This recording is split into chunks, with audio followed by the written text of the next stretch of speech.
여러분 안녕하세요. 행복한 안식일입니다. 한 주 동안 함께 해주신 하나님께 진심으로 감사드립니다. 그리고 또 함께 해주시고 또 협력해 주시고 참여해 주신 모든 분들께 다시 한번 감사를 드립니다. 제게는 정말 소중한 섬김과 배움의 시간이 되었던 것 같습니다. 감사를 다시 한번 드립니다. 이렇게 와서 느꼈던 건 참 귀례교회가 따뜻한 교회, 아늑한 교회라는 생각이 들었습니다. 교회 들어올 때부터 교회 모습이나 이런 분위기가 참 아늑하다, 따뜻하다는 생각이 좀 들었고요. 그리고 전 세대가 이렇게 함께 어린이부터 어른까지 전도에 꽉 차 있는 모습은 잘 보기 못했던 것 같습니다.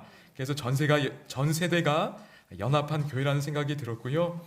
그다음에 오늘도 그런 것 같은데 이렇게 자리에서 다들 악기로 찬양에 참여하는 모습이 참 인상적이었습니다. 특별히 우리 어린아이들이 또 페파대원들이 그렇게 하는 모습이 참 고마웠고요.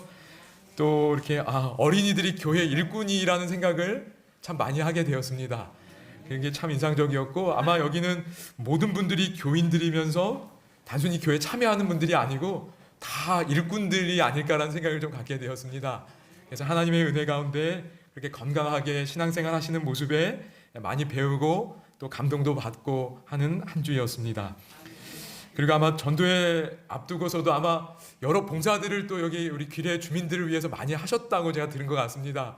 장로님 통해서도 여러 봉사활동도 하셨고, 제가 그 연수원에 있는 그 장로님 네 분이 원주 중앙교회에 다니시는데 이렇게 발 마사지 봉사도 한번 이렇게 하셔서 아주 많은 분들이 이렇게 힘썼다는 이야기 들었습니다. 그리고 그래서 이렇게 참 지역 교회를 위해서 또 지역의 분들을 위해서 봉사하는 교회라는 생각도 다시 한번 하게 되었습니다. 하나님께서 그 모든 마음과 섬김에 복 주셔서 정말 하나님께서 귀한 결실을 맺어 주실 수 있기를 소망합니다. 이제 오늘 이제 마지막 시간인데요. 성경을 다시 한번 좀 강조하면서 오늘 마지막 주제를 좀 말씀드리려고 합니다. 여러분, 저희가 하나님이 보이지 않지만 저희 앞에 놓여 있는 성경이 하나님 말씀임을 믿습니다. 그래서 하나님의 임재를 저희는 늘 경험하고 사는 겁니다. 그래서 성경을 더욱더 사랑하실 수 있기를 바랍니다. 특별히 우리 어린아이들, 학생들이 있는데 저는 정말로 우리 아이들, 학생들이 성경만 사랑할 수 있게 된다면 그들의 인생에 대해 염려하지 않아야 된다고 믿습니다. 도덕적인 품성이나 그들의 꿈을 이루어가는 일에 있어서도 무한한 자원을 얻을 수 있다고 확신합니다. 그래서 그런 소망을 갖고 성경과 관련된 이야기 잠깐 좀 하면서 오늘 주제 말씀드리겠습니다. 1997년입니다. 조금 오래됐지요. 그런데 네이처라는 아주 유명한 과학 전문 잡지가 있습니다. 그러니까 여기 실리면 일단 인정을 좀 받는 거예요. 근데 97년도에 한 법률학자이며 역사가인 한 교수님이 이 네이처에 논문을 발표했습니다. 그 논문의 내용은 뭐냐면 과학자들은 여전히 그들의 믿음을 유지하고 있다는 겁니다. 그래서 이분이 미국의 과학자들 1000명을 대상으로 조사했습니다. 당신 하나님 믿으십니까? 그럼 몇 프로 정도가 하나님 믿는다고 대답했을까요? 이분의 연구 논문에 따르면 40%의 과학자들이, 그러니까 400명 정도 되는 거지요. 나는 신을 믿는다 그랬어요. 한 45% 정도는 나 못 믿겠다. 그리고 15% 정도는 잘 모르겠다 이렇게 대답했어요. 근데 이때 하나님을, 논문은 이제 좀 범위를 좁혀서 명확하게 하는데요. 하나님은 단순히 심리적이고 주관적인 하나님이 아니고 여기 나온 대로 아주 지적인 대화가 가능한, 우리가 사람 인격 사이에 대화가 이루어지는 것처럼 그런 지적이고 실질적인 의사소통이 이루어지는 하나님. 그러니까 우리가 기도하면 우리의 기도를 듣고 응답하시는 하나님을 믿는다는 거예요. 40% 정도가.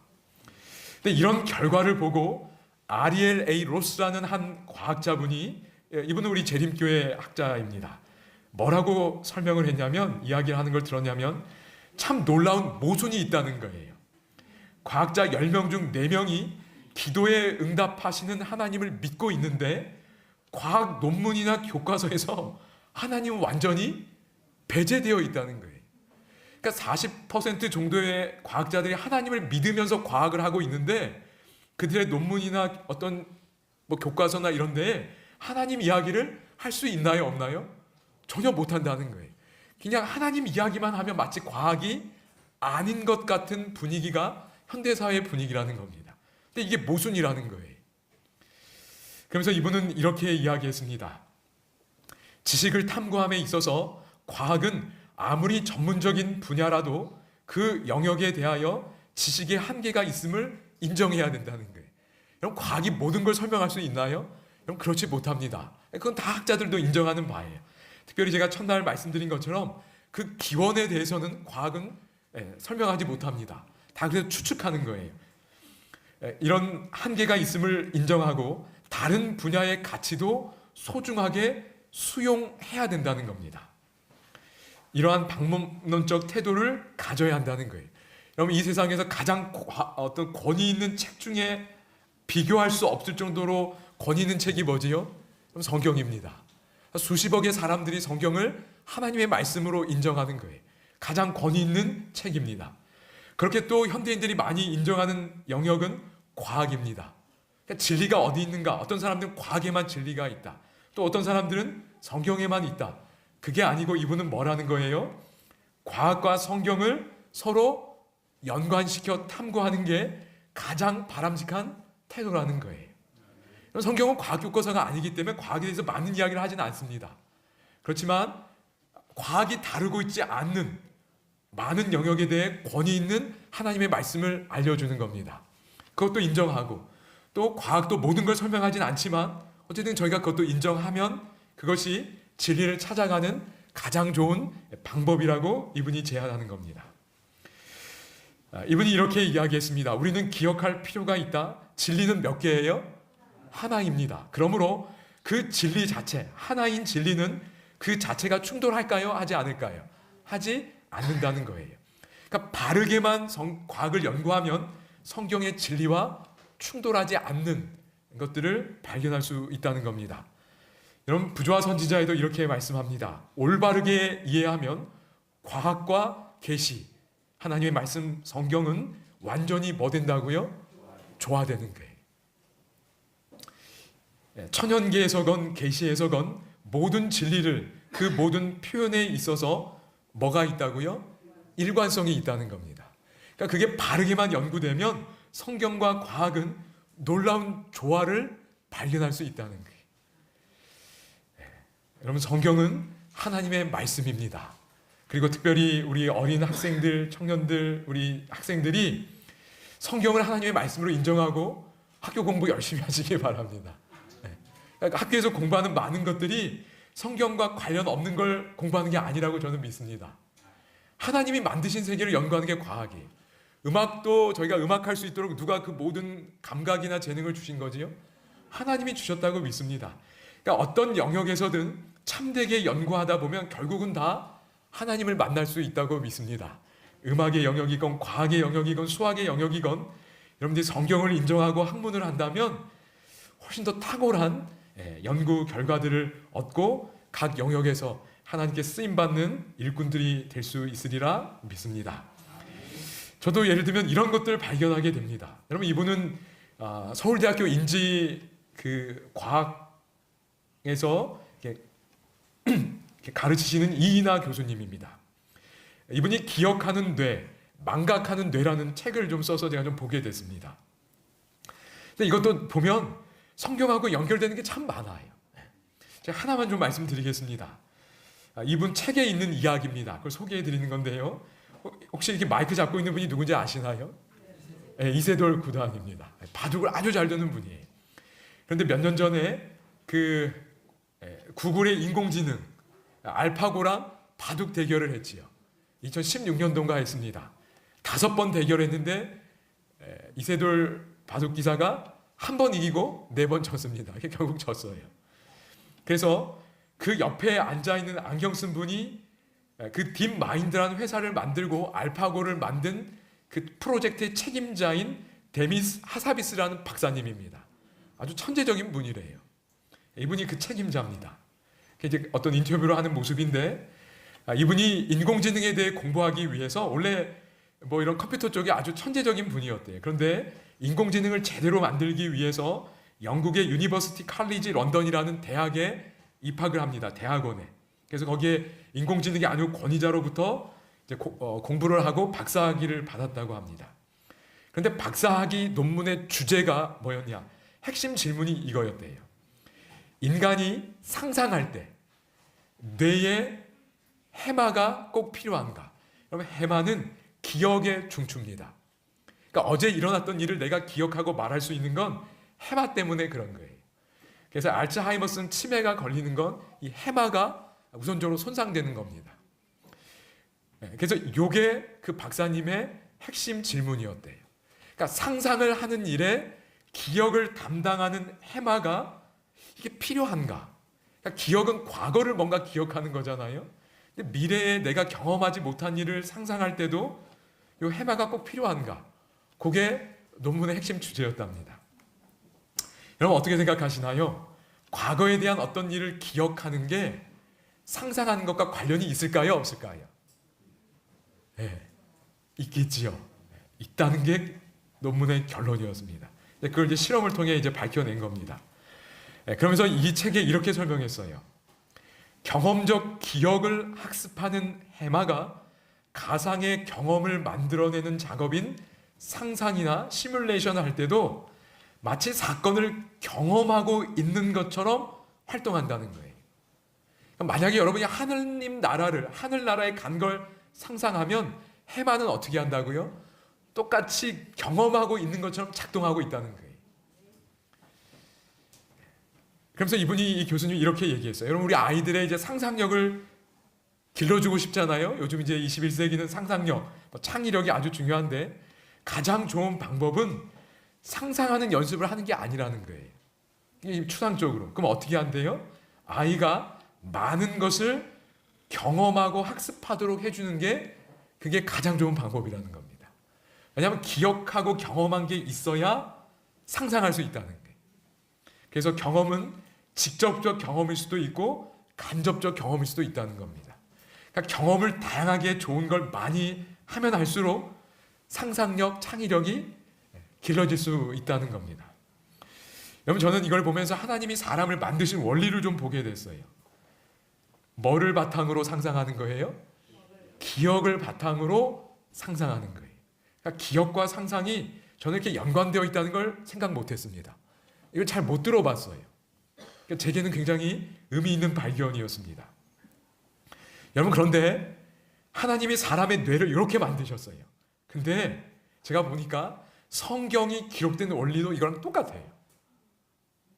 그러니까 성경을 잘 연구하는 게 뭔가 기억을 바탕으로 상상하는 일을 하는 게 성경 연구예요. 그러니까 성경의 원리가 똑같아요. 여러분 제가 첫날 보여드린 것처럼 이분이 요한계시록을 연구한 학자입니다. 근데 요한계시록을 연구하면서 본인이 많이 느낀 게 뭐냐면 창세기와 계시록은 무슨 이미지라고요? 거울 이미지예요. 그러니까 창세기는 과거에 대한 기록입니다. 하나님이 과거에 무슨 일을 하셨는지에 대한 기록이 창세기예요. 기억입니다. 계시록은 뭐지요? 앞으로 하실 일, 미래에 대한 기록이에요. 근데 그게 어떻다고요? 똑같다니까요. 근데 해마가 상상하는 일에 똑같이 작용하는 것처럼 성경 역시 그런 원리로 기록되어 있는 걸 보게 됩니다. 이게 똑같다는 걸 보게 돼요. 여러분 그 중간에 한번 다니엘서 3장 이야기를 드렸습니다. 이건 과거예요. 과거에 이런 일이 있었습니다. 강제로 예배하게 하는 일이 있었어요. 그런데 계시록 13장에 보면 마지막 때 일어날 일이 뭐예요? 우상을 만들고 또 강제로 예배하게 합니다. 예배하지 않으면 며칠든지 다 죽인다는 거예요. 이 미래에 일어난 일을 어떻게 믿을 수 있는가? 이런 일이 있다고? 그런데 다니엘서에 기록된 그 과거의 기록을 보면 앞으로 어떤 일이 일어날지 알 수 있다는 거예요. 에스더서에 보면 한 민족을 말살하려는 일이 있었나요? 그런 기록이 있었어요. 그 과거의 기록을 보면 미래에 어떤 일이 일어날지 상상할 수 있다는 거예요. 그걸 분명하게 알 수 있다는 겁니다.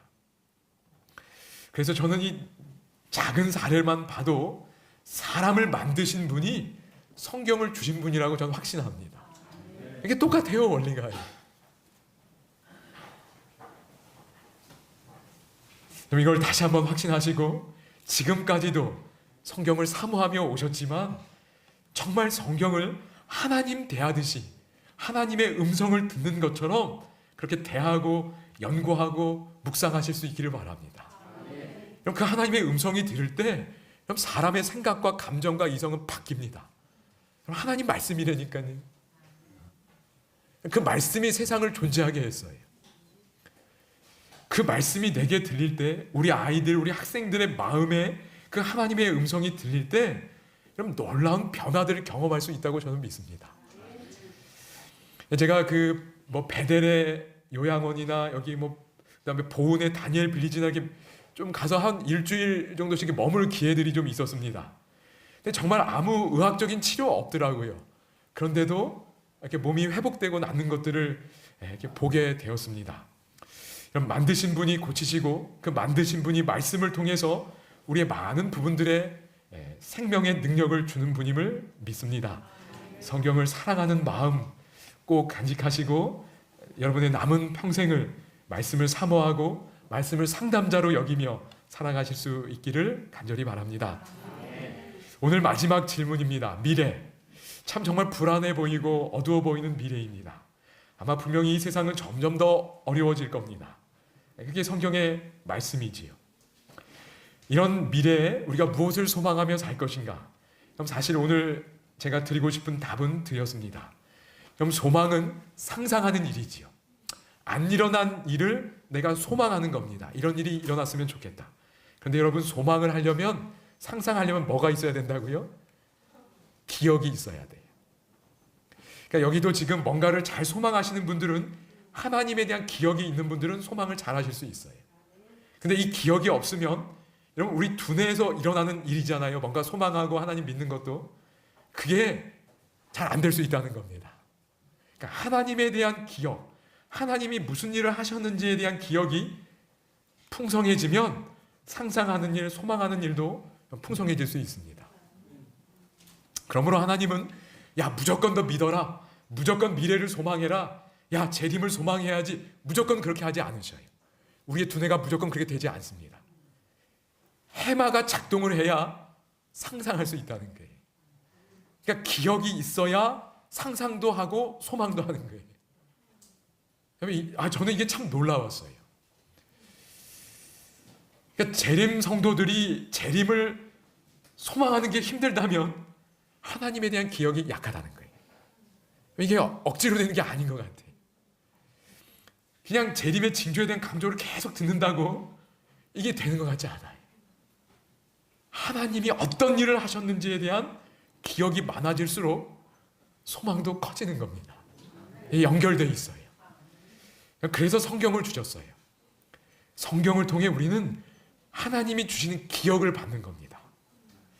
이 얘기를 좀 잠깐 좀 드리겠습니다. 여러분 이분은 유리 핫송이라는 그 프린스턴 대학에서 뇌신경과학을 가르치는 교수님이에요. 이분이 이제 강의하는 걸 좀 듣게 됐는데 참 놀라웠어요. 과학자들 참 존경스럽습니다. 이렇게 실험을 하고 뭔가를 밝혀내면 저는 그게 성경하고 너무 잘 연결이 되는 것 같아요. 17명을 선택했습니다. 그리고 암실, 어두운 공간에서 다른 정보가 차단된 거지요. 한 번도 본 적이 없는 드라마를 보여줍니다. 그리고 1분 단위로 사진을 찍습니다. 두뇌를. 그러면 그 두뇌 정보가 입력될 때 사진이 나오지요. 그 다음에 또 어떤 사진을 찍냐면 17명을 또 선택합니다. 그리고 이렇게 짝꿍을 이렇게 맺어주고 1분 단위로 방금 봤던 걸 말하게 하는 거예요. 내가 본 거를 말하는 겁니다. 그러니까 해마가 또 작동을 하겠지요. 그리고 그래서 기억을 불러일으켜서 언어를 사용해서 기억을 전달하는 거예요. 그래서 이때 사진을 찍습니다. 그 말하는 사람의 사진을 찍는 거예요. 그리고 또 누구 사진을 찍었을까요? 그 이야기를 듣는 사람의 두뇌 사진을 또 찍는 겁니다. 그리고 그 세 개를 비교하는 겁니다. 결론은 뭐였을까요? 두뇌 사진은 뭐 약간의 차이는 있을 수 있겠지만 거의 똑같다는 거였습니다. 그래서 이분이 이렇게 이야기했어요. And to our surprise, this is exactly what we see. It is if the listeners were in the cinema with the speaker when you watch the movie and call it to memory. 이분이 뭐라 그러냐면 소위 말하는 직접 경험과 간접 경험입니다. 내가 극장에 영화관에 직접 안 가도 영화관에 갔던 사람의 이야기를 듣는 것만으로도 두뇌는 영화관에 갔던 것과 똑같은 경험을 한다는 겁니다. 그러니까 다른 사람이 직접 경험한 걸 이야기를 듣는 것만으로도 두뇌는 그 사람의 경험을 똑같이 한다는 거예요. 이게 그분의 결론이었습니다. 기억이 전달되면, 그 사람이 경험한 그 기억이 언어를 통해 전달되면 두뇌는 어떻다고요? 똑같이 경험하는 거예요. 여러분, 하나님은 오늘 우리가 소망할 수 있도록, 상상할 수 있도록 기억을 주십니다. 그게 하나님이고 그게 성경이에요. 여러분, 성경의 모든 기록이 뭐지요?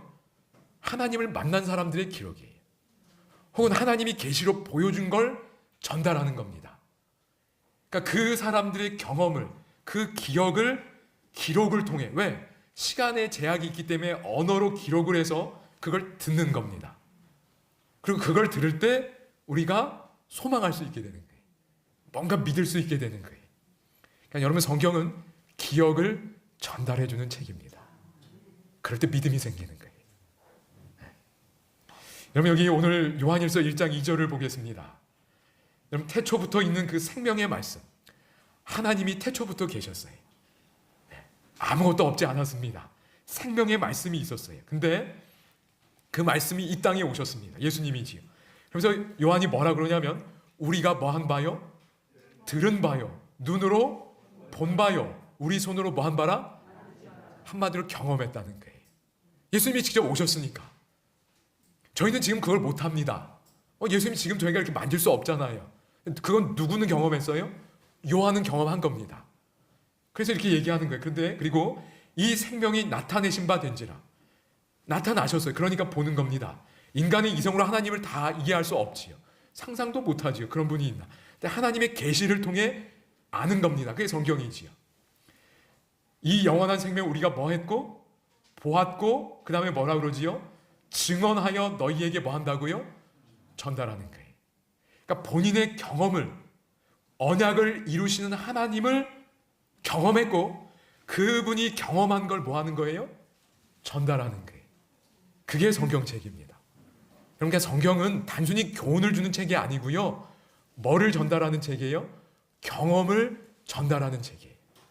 기억을 전달하는 책이고, 그걸 받으면 내가 경험하는 것과 똑같다는 거예요. 그러니까 저희도 부활하신 예수님 만나는 겁니다, 여러분. 십자가의 주님을 보고 설교하는 거예요. 왜냐하면 하나님이 두뇌를 그렇게 만들어 놓으신 겁니다. 간접 경험이지만 두뇌는 경험하는 거예요. 그러니까 하나님의 성령의 감동 속에 똑같이 경험할 수 있다는 걸 여러분 믿으시기를 바랍니다. 그 성경을 열 때 기도하시기 바래요. 하나님, 저도 이 경험할 수 있도록 도와주세요. 그러니 그 감동이 있는 거예요. 여러분, 홍해 바다를 건너가요, 이스라엘 백성들이. 얼마나 감동이겠어요. 근데 그걸 저희도 경험하는 거예요.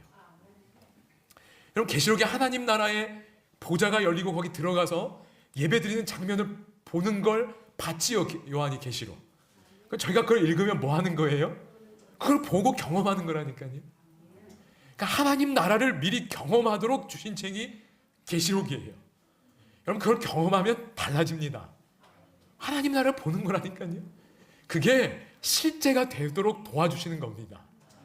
놀라운 책이에요. 여러분, 여기 이분이 또 테드라는 강연에서 또 다른 강연을 하는 걸 좀 들었습니다. 이렇게 기억이 잘 전달될 때, 커뮤니케이션이 잘 이루어질 때 우리 두뇌 안에서 어떤 일이 일어나는지 제가 정말 놀랐습니다. 잠깐 좀 설명을 듣겠습니다.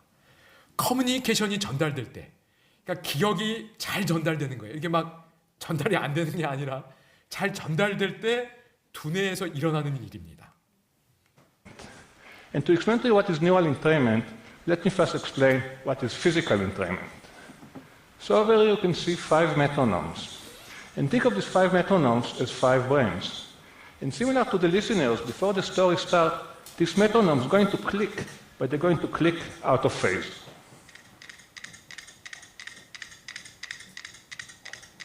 Now see what will happen when I'm going to connect them together by placing them on these 2 cylinders.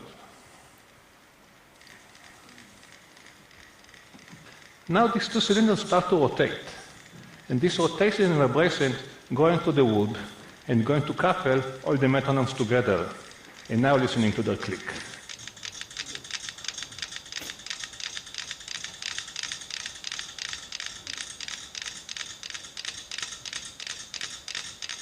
And this is what we call physical entrainment.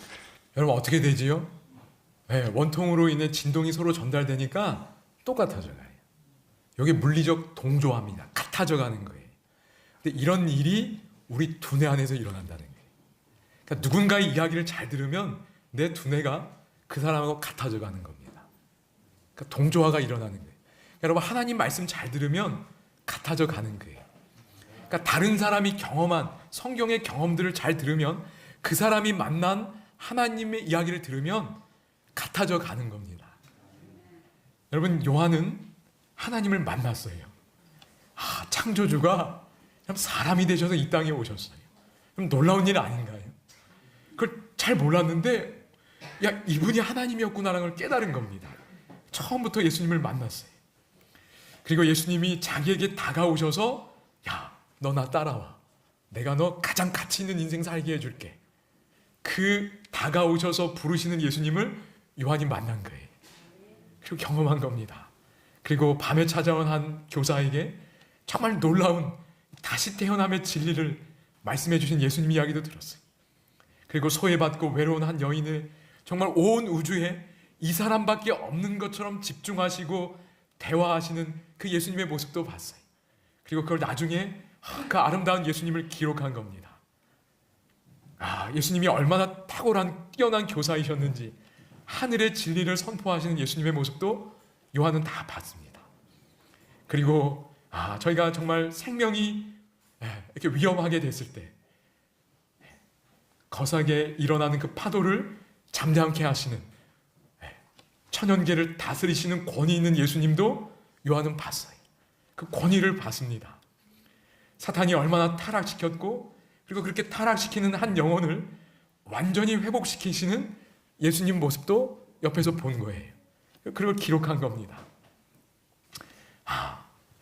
사람의 눈을 시력을 회복시켜주는 평생의 소망을 이루어주시는 그 예수님의 모습도 봤어요. 나사로를 다시 살리시는 그 생명의 주님도 보았습니다.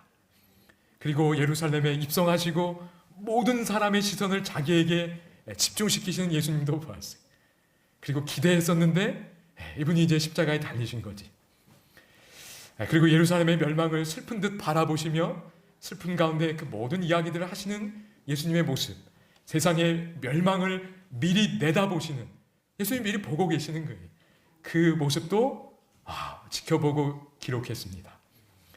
야, 내가 떠나지만 내가 평생 너희들을 기억하도록 너희들도 나를 기억할 수 있도록 우리 언약식 기억의 예식을 맺자고 말씀하신 것도 보았습니다. 그 유다가 배반하는 것도 봤어요. 뭔가 힘을 쓸 줄 알았는데 이분이 힘을 안 쓰시는 거예요. 그냥 무력하게 끌려가는 모습도 보았습니다.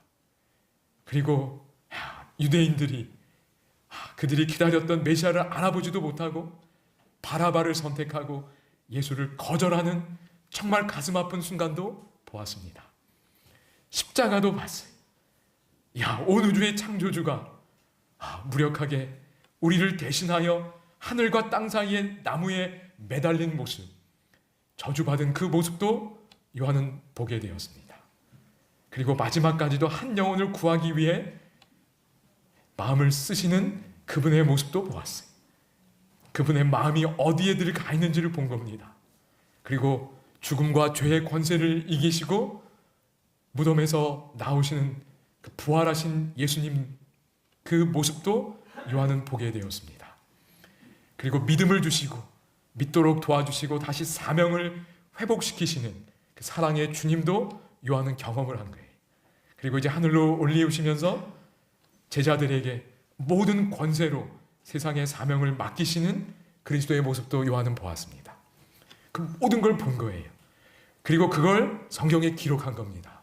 저희가 이걸 잘 받아들이면 저희의 마음과 요한의 마음이 어떻게 되는 거예요? 같아져 가는 거예요. 저희도 이 예수님을 요한이 믿었던 것처럼 믿을 수 있고 요한이 따랐던 것처럼 따를 수 있고 그 하나님을 경험할 수 있음을 믿습니다. 그게 성경을 통해 하나님이 저에게 궁극적으로 주기를 원하시는 경험의 선물이라고 믿습니다. 여러분, 이분이 강연에서 또 하나 중요한 특징을 아예 딱 부러지게 얘기한 게 있어요. 잠깐 좀 들어보겠습니다. And now you say something Very deep about the memory system. You can see that imagination and remembering are the same. 여러분, 이분이 뭐라고 그랬지요? 기억하는 일과 상상하는 일은 뭐라고요? 같다고요. 저는 정말 놀랐습니다. 기억은 과거의 영역이라고 생각했고 상상은 그냥 미래로 완전 분리되어 있다고 생각했는데 이 뇌과학자가 뭐라고 그래요? 기억과 상상은 뭐하다고요? 같다는 건. 왜냐하면 여러분, 성경에 기록된 이야기를 들을 때 저희는 그걸 직접 봤나요? 못 봤나요? 못 봤지요. 그러므로 과거의 기억을 전해드릴 때 두뇌는 자연스럽게 상상한다는 겁니다. 그 장면을 상상하게 될 때. 그래서 기억과 상상이 통합된다는 겁니다. 그래서 여러분, 이제부터 다른 사람의 이야기를 들을 때 기억과 상상이 똑같다는 걸 기억하시면 좋겠어요. 이렇게 상상하게 되는 겁니다. 여러분, 저는 이게 제게 너무나 놀라운 발견이었습니다. 기억이 뭐와 똑같다고요? 상상과 똑같아요. 저는 이 내용을 접하면서 생각난 성경 말씀이 있었습니다. 혹시 생각나는 내용 있으신가요? 여러분, 10계명 중에 기억하라는 명령이 들어간 계명이 뭐지요? 안식일 계명. 그래서 하나님이 기억하라고 하나님의 손으로 직접 저 돌비에 새기셨습니다. 그럼 저게 변경될 수 있을까요? 없을까요? 하나님의 마음이 담겨 있다고 생각되지 않나요? 하나님이 직접 새기셨는데. 여러분, 안식일을 뭐 하라 그랬어요? 기억하라 그랬어요. 여러분, 근데 기억하라는 단어와 뭐가 똑같다고요? 상상하라는 것과 똑같아요. 그러니까 하나님이 안식일을 기억하라고 말씀하시고 돌비에 새기시고 우리에게 주신 이 계명에는 하나님의 어떤 마음이 담겨 있을까요? 기억할 때 저희가 뭐 하기를 바라시는 걸까요? 상상하기를 바라신다고 저는 생각이 듭니다. 여기 보면 하나님이 일곱째 날을 여기 복되사 거룩하게 하시고 안식하셨습니다. 그런데 특별히 그 창조하시며 만드신 모든 일을 마치실 때 그렇게 하신 거예요. 그러니까 기억하도록 하신 겁니다. 그래서 여기 시대소망에도 안식일은 창조사업의 기념물이었으며 따라서 하나님의 능력과 사랑의 표징이었다. 성경은 그 기이한 일을 사람으로 뭐하게 하셨다? 기억하게 하셨다는 거예요. 여러분, 근데 저는 그 과학자의 강의를 듣고 성경의 이 내용을 확인하면서 정말 눈물이 났어요. 하나님은 우리가 안식일에 뭐 하기를 바라신다는 거예요? 기억하면서 뭐 하기를 바라시는 거예요? 상상하기를 바라시는 거예요.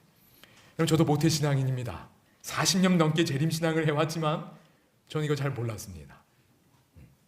근데 하나님의 간절한 마음은 기호야 안식일에 상상하라는 거였어요. 하나님이 이미 하신 일을 기억하면서 앞으로 어떤 일을 하실지를 뭐 해야 돼요? 상상하라는 게 하나님의 마음이었습니다. 그러니까 안식일은 기억하는 날이면서 상상하는 날이에요. 하나님이 흙에서 사람을 빚으셨어요. 그걸 기억하고 상상할 때 설령 내가 흙으로 돌아갈지라도 하나님이 나에게 새 생명을 주실 걸 뭐 할 수 있어요? 여러분, 정말 뚜렷하게 상상할 수 있다는 겁니다. 그게 그럴 일이 있을까라고 이게 아니고 정말 그걸 확실하게 믿을 수 있게 된다는 겁니다. 여러분, 안식일과 연결되어 있다는 거예요. 그래서 요한이 계시록에서 성전이 열렸을 때, 언약궤가 보였을 때, 여러분, 이 언약궤에 있는 이 하나님의 법에도 안식일 계명은 여전히 있을까요? 있다는 겁니다. 왜냐하면 기억하는 일이 상상하는 일이기 때문에 새하늘과 새 땅을 위하여 기록된 그 하나님의 말씀 요한계시록은 기억하는 걸 바탕으로 이루어져야 한다는 겁니다. 이게 바뀔 수가 없는 거예요. 여러분, 안식일은 기억하는 날이면서 뭐 하는 날이라고요? 상상하는 날임을 꼭 기억하시면 좋겠습니다. 안식일에 오실 때마다 이제 그래, 오늘도 찬양하고 기도하고 말씀 들으면서 하나님이 이루신 일을 상상하시는 행복한 경험들을 이곳에서 하실 수 있게 되기를 간절히 바랍니다. 오늘 이제 마지막 찬양으로 주 하나님 지으신 모든 세계 들려드리겠습니다. 그래서 찬양을 특별히 저희가 할 때 하나님이 과거에 지으신 모든 걸 찬양할 뿐만 아니라 머릿속으로 새하늘과 새 땅을 만드실 하나님을 상상하시면서 찬양하시면 참 좋겠습니다. 그래서 제가 요거 이제 잠깐 제가 이제 오늘은 찬양을 이렇게 함께 부르려고 하다가 이렇게 좀 돼서 양해를 좀 부탁드립니다. 잠깐 한두 말씀 보고 마무리하겠습니다. 여러분, 미래 무엇을 소망하며 살 것인가? 오늘 제가 드리고 싶은 핵심은 하나님이 하신 일을 기억하면서 우리의 소망을 풍성하게 해나가실 수 있기를 바랍니다. 특별히 안식일은 기억하는 날이면서 하나님이 하실 일을 소망하는 날이라는 걸 또 간직하실 수 있기를 바랍니다. 여러분, 제가 다니엘서에 있는 내용들을 이렇게 띄엄띄엄 말씀을 드렸는데요. 여러분, 다니엘서가 말하는 마지막 소망은 뭘까요? 마지막 때의 마지막 사건이 뭘까요? 여러분, 아시는 것처럼 다니엘서는 마지막 때라는 표현이 5번이 나옵니다. 구약 성경 어디에도 나오는 표현이 아니고요. 히브리 문헌 어디에도 나오는 표현이 아니랍니다. 구약 성경 다니엘서에만 마지막 때라는 표현이 5번이 나온대요. 근데 그 마지막 때라는 표현은 언젠가 어제 드렸어요. 1798년이 마지막 때입니다. 그래서 성경이 말하는 다니엘서가 말하는 그 마지막 때는 1798년 한때 두때 반때가 끝나는 그때입니다. 그래서 무신론 사상이 이 세상을 퍼져나가는 그때예요. 여러분, 그러면 마지막 때의 첫 시작은 그 사건이었습니다. 그럼 마지막 때의 마지막 사건은 뭘까요? 물론 재림입니다. 그런데 다니엘서는 또 다른 걸 이야기합니다. 무슨 사건일까요? 다니엘서 12장 2절입니다. 요 사건입니다. 요게 마지막 때의 마지막 사건입니다. 다니엘서 12장 2절이에요. 땅의 티끌 가운데서 자는 자 중에 많은 사람이 뭐예요? 깨어나는 사건입니다. 근데 이 부활은 좀 특별해요. 왜냐하면 그 깨어나서 영생을 받는 자도 있는데 또 어떤 부류도 있다고요? 수치를 당하여 영원히 부끄러움을 당할 자도 있다는 거예요. 성경은 일반 부활에 대해서는 때가 다릅니다. 의인의 부활의 때가 다르고 악인의 부활의 때가 다릅니다. 그래서 첫째 부활, 둘째 부활이라고 표현하는데 이 부활은 좀 특별해요. 왜요? 의인과 악인이 함께 부활하는 것으로 기록되어 있어요. 그래서 이 부활을 저희가 뭐라고 부르지요? 특별 부활이라고 부르는 거예요. 그럼 다니엘서가 말하는 마지막 사건은 특별 부활이라고 저는 믿습니다. 여러분, 이때를 다니엘서는 바라보라는 거예요. 그 모든 예언의 마지막 성취 클라이막스가 뭐냐면 특별 부활이에요. 그리고 이때 하나님께서 깨우셔서 셋째 천사의 기별을 믿고 하나님을 정말 보기를 원하는 그 충성된 자들을 하나님이 깨우셔서 재림의 순간을 처음부터 온전히 보게 해주시는 소망을 이루어 주시리라 생각이 됩니다. 그래서 저희는 이 때를 소망하라는 거예요. 근데 이런 사건이 언제 있었냐면 다니엘 3장의 사건이에요. 그럼 다니엘 3장에 풀무불에 던져 넣었죠. 근데 거기에 누가 함께 하셨어요? 하나님의 아들이 함께 하셨습니다. 그 모습을 누가 봤어요? 그 핍박한 세력들이 본 겁니다. 그지요? 그러니까 마지막 때 그런 장면이 있겠다는 겁니다. 왜냐하면 의인들은 예수님, 악인들은 부활하지 않잖아요.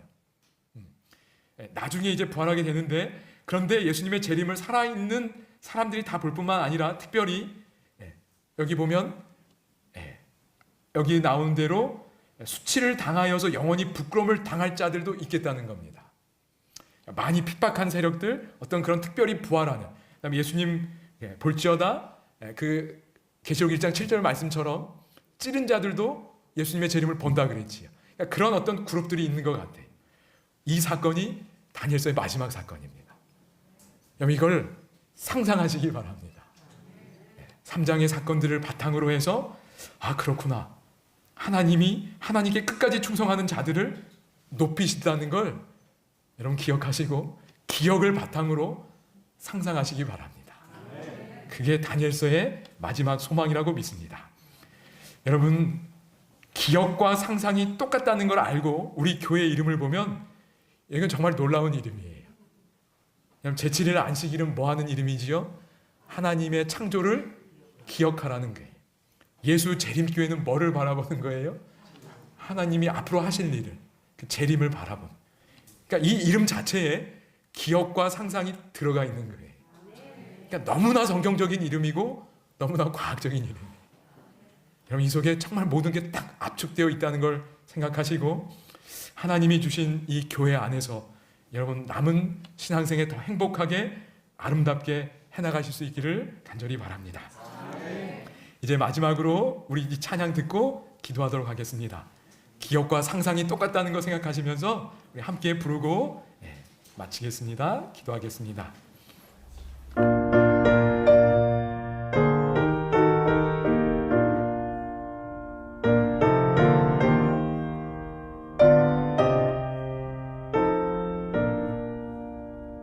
주 하나님 지으신 모든 세계 내 마음속에 그리어볼 때 하늘의 별 울려 퍼지는 내 손 주님의 권능 우주에 찾네.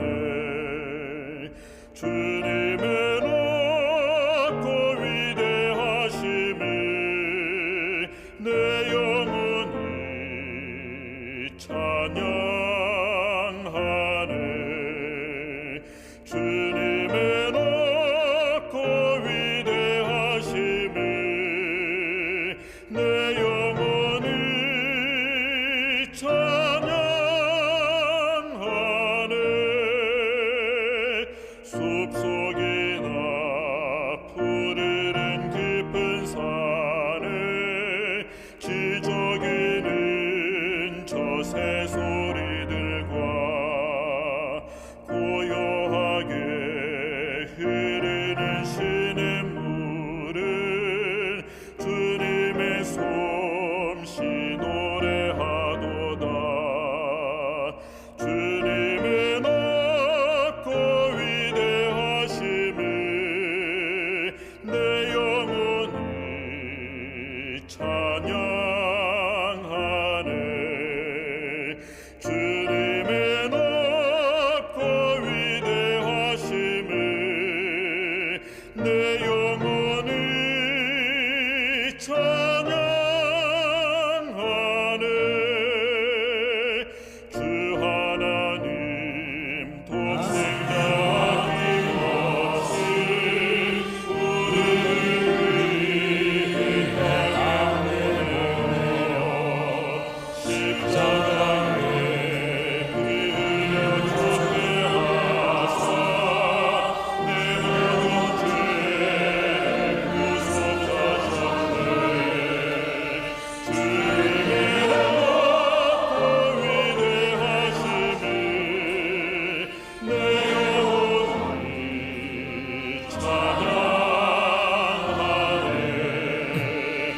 주님의 높고 위대하심을 내 영혼이 찬양하네. 내 주 예수 세상을 다시 올 때 저 천국으로 나를 구하리. 나경소리 엎드려 경배하며 영원히 주를 찬양하리라.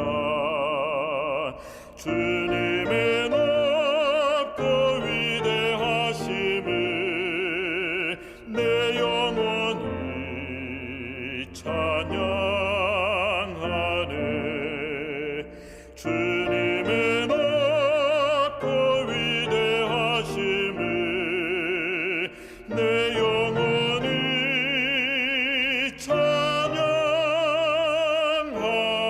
찬양하네. 하나님 아버지, 위대하시고 너무나 좋으신 우리 하나님을 찬양합니다. 하나님 도와주셔서 저희가 하나님에 대한 많은 기억들을 가질 수 있도록 은혜를 더하여 주옵소서. 그리하여 정말 좋으신 하나님을 마음으로 찬양하고 하나님을 마음으로 위대하다 고백하며 이 세상 살아가도록 함께하여 주옵소서. 저에게 성경을 주시고 성령을 약속해 주셔서 감사합니다. 하나님, 성경을 열 때마다 거기에 간직된 하나님에 대한 기억과 경험들이 우리에게 잘 전달되도록 도와주시고 우리도 그들과 같은 마음으로 하나님을 믿고 신뢰하고 선택하며 찬양하며 이 세상 살아가도록 인도하여 주옵소서. 더 큰 은혜를 베푸사 저희도 그들처럼 우리가 만난 하나님을, 우리에게 주신 놀라운 소망을 다른 이들에게 전하며 간증하며 살아가는 아름다운 인생 되도록 도와주시기를 예수님의 귀하신 이름으로 간절히 기도드립니다. 아멘.